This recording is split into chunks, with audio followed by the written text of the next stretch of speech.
It's the second book in our series of Wild Wanderers. The first was Leap Hare Leap. These are both wonderful books. And I'd like to welcome Dom Conlon, author and poet, writer extraordinaire, and Anastasia Izlesou. Welcome both. But first we're going to run a little video which takes us through the creative process of putting this story together, and both the writing and the illustration work. And then we're going to have a reading by Dom, and then Q&A. So if you'd like to put any points to us while the videos are running, please use the chat. And here we go.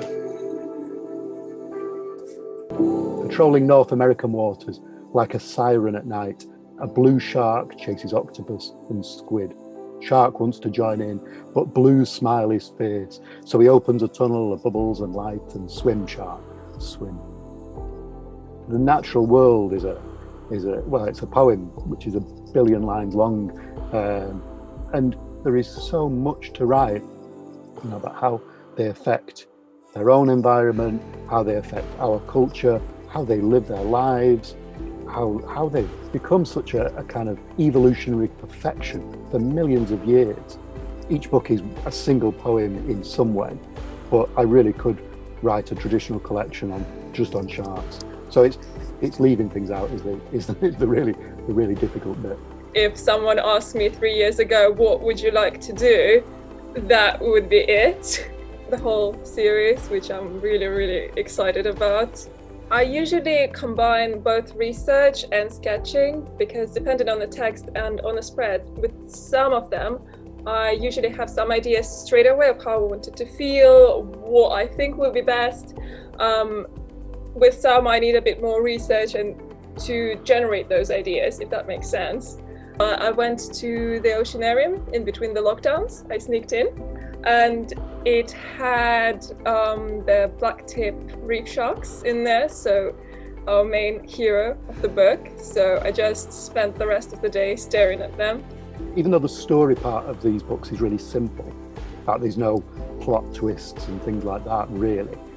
There is a story, and they still come from the characters. So understanding all the different sharks and how they live, who its predators might be, who its prey might be, and what dangers they face, they help me to understand the character then of a shark, which then help me decide how to approach the book. Learning things like a manta ray clings to the seabed, and so that the top half will help it to camouflage against becoming prey from sharks that are going above it. So the poetry kind of springs from understanding the facts and how kind of like just how what a beautiful response that is to nature. I didn't want it to be like the bog standard blue book. The first thing your mind goes to is the water is blue, fish are colorful, red corals. So I wanted to avoid that as much as possible when there was no point in that. I really wanted it to have their own feel for each thing because they do. Hare was going around the world, and the world is different on land from place to place. And so I could jump from a desert to the Arctic. Yeah. And I knew that the illustrator would pick that up and be able to do real good contrasting pages. And Anastasia went way beyond that, obviously. But with shark, it was a concern. I thought, kind of all under the water. We can't have shark kind of like climbing up onto a beach or anything. But she's every page is just a delight and a revelation. Yeah. Swim, shark, swim.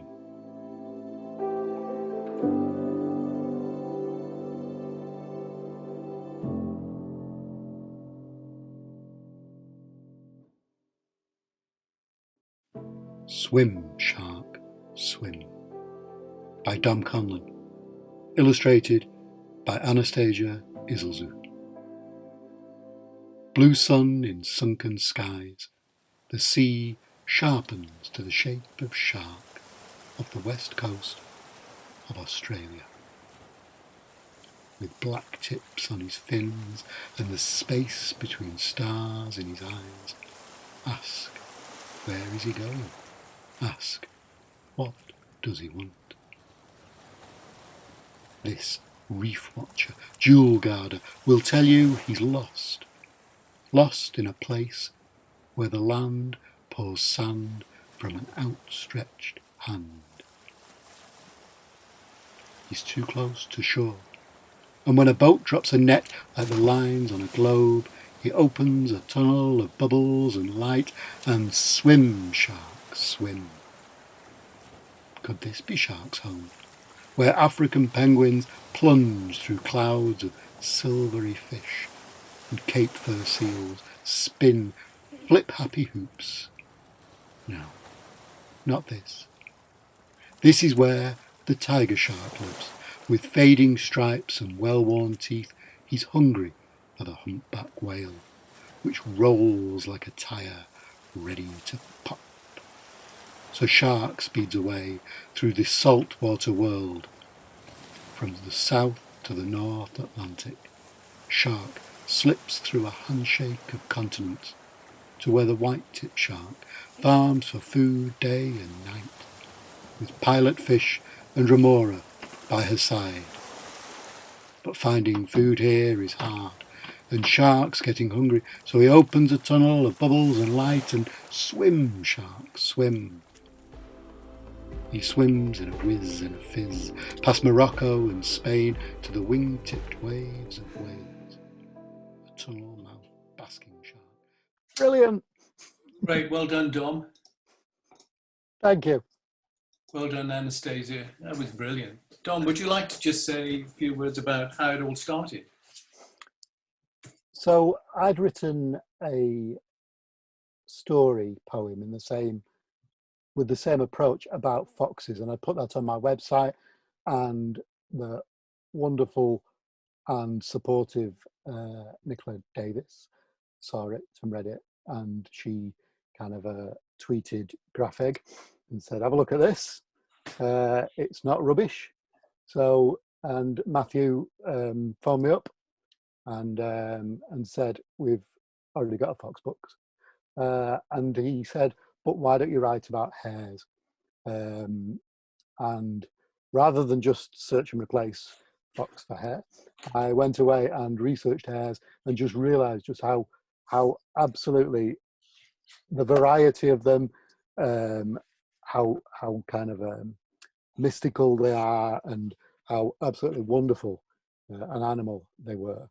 And so I started writing about hares, and that turned into Leap Hare Leap with, and then Anastasia was brought in and completely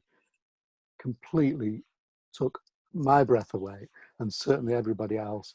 The first, I'm going to ramble on about Anastasia now, and because the first time she showed her illustrations, they were rough, but nobody realized they were the rough illustrations. You thought she'd just gone straight to final, and they were just so good, honestly, absolutely. When you see her preliminary work, it's just incredible, really is. So that's how it started, really. I just I wrote Leap Hare Leap. So Anastasia, tell us about the beginnings of illustrating Swim Shark Swim. So I'm very, very lucky that Dom decided to continue with the whole series, and that he and Graphic wanted to continue to work with me. So later on, after Leap Hare Leap, I got an email asking if I'd like to work on a series, and obviously I did.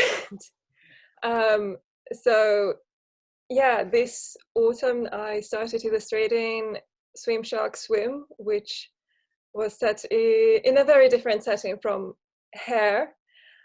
It was challenging, but I really enjoyed the process, and I'm really grateful that I've been given such an opportunity.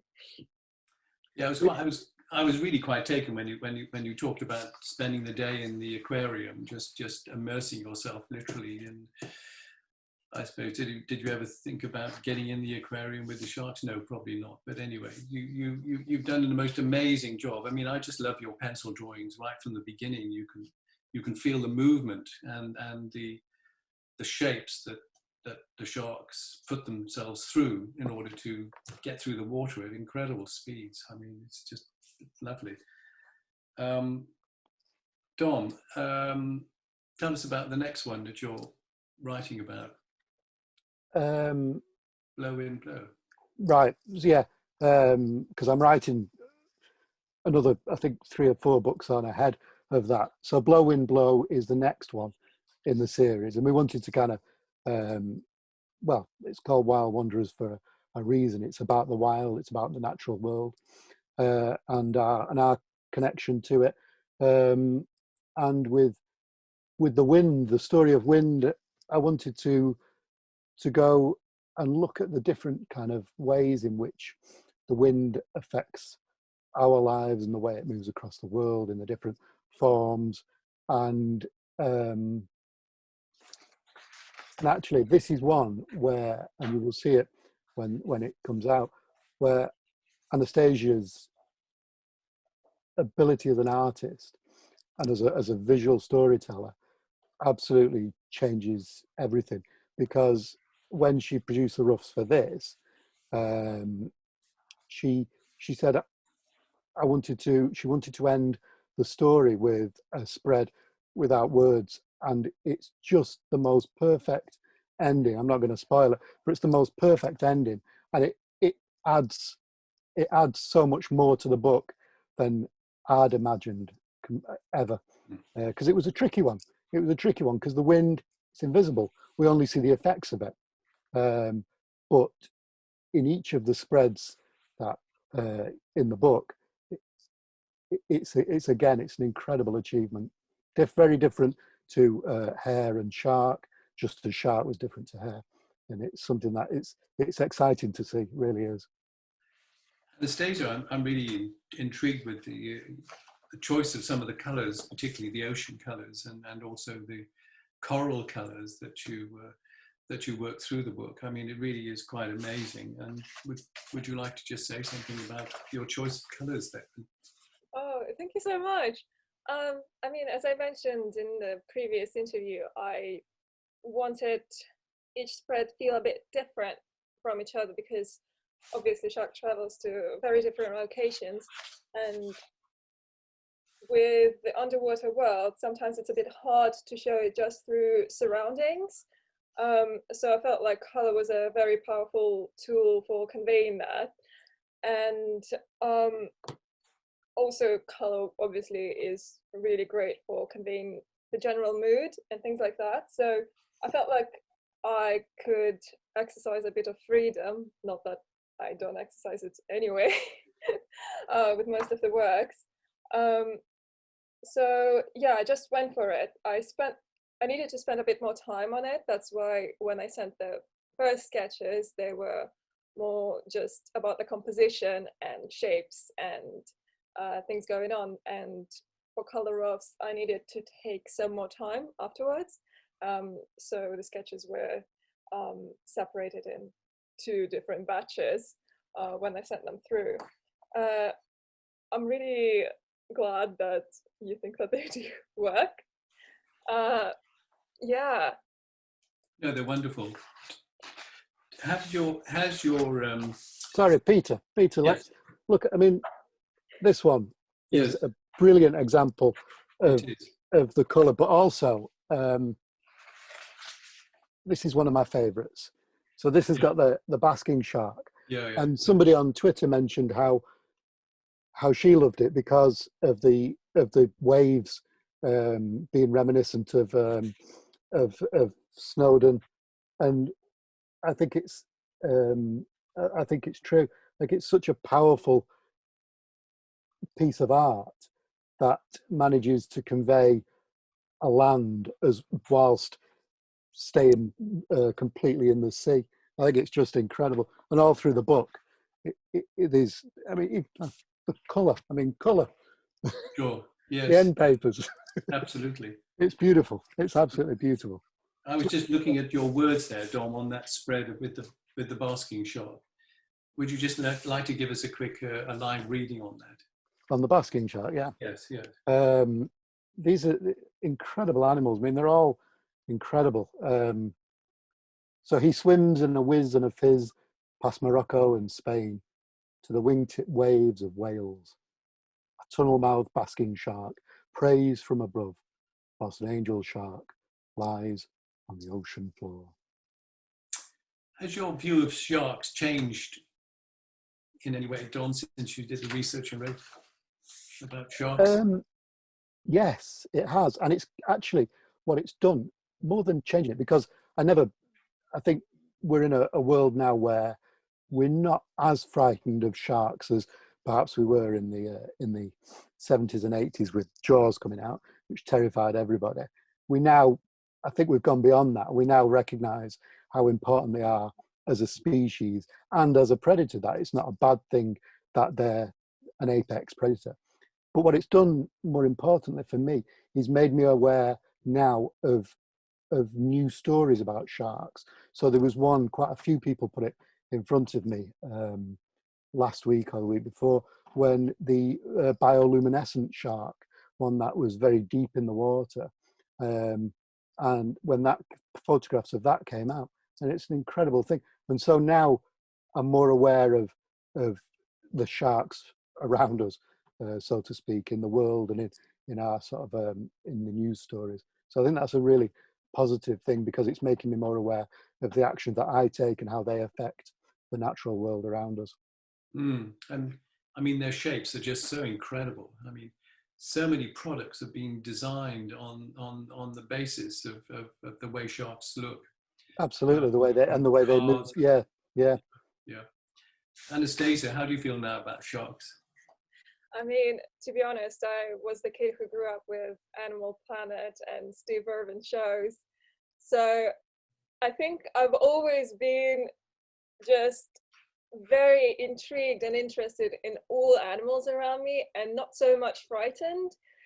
I think the joy I have from seeing any animal, whatever it is, just outweighs any other instinct I probably should have about.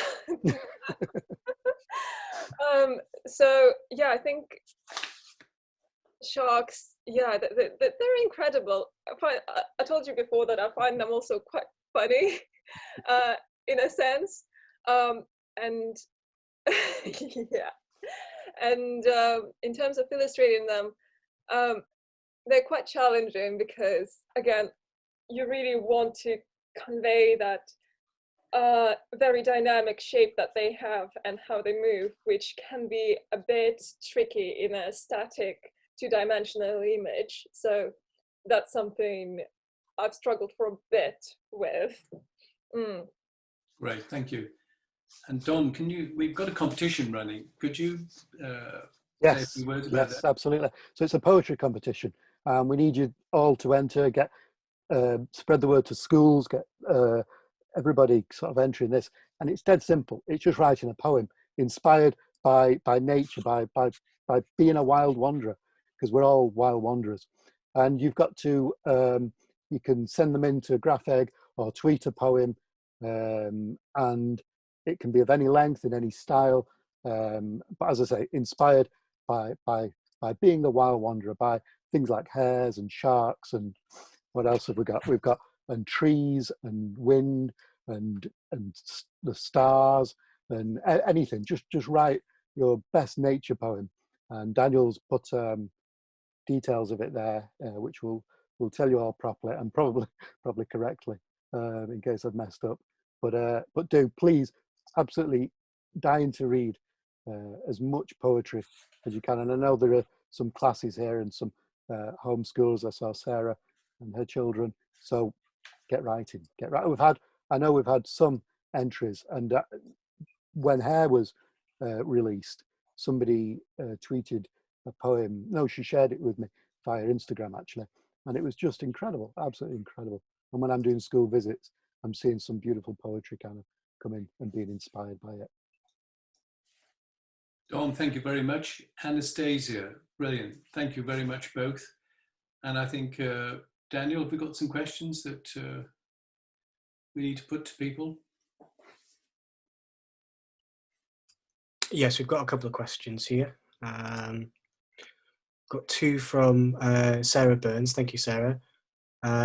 First one, how does it feel for Dom and Anastasia when they see their books in the hands of children?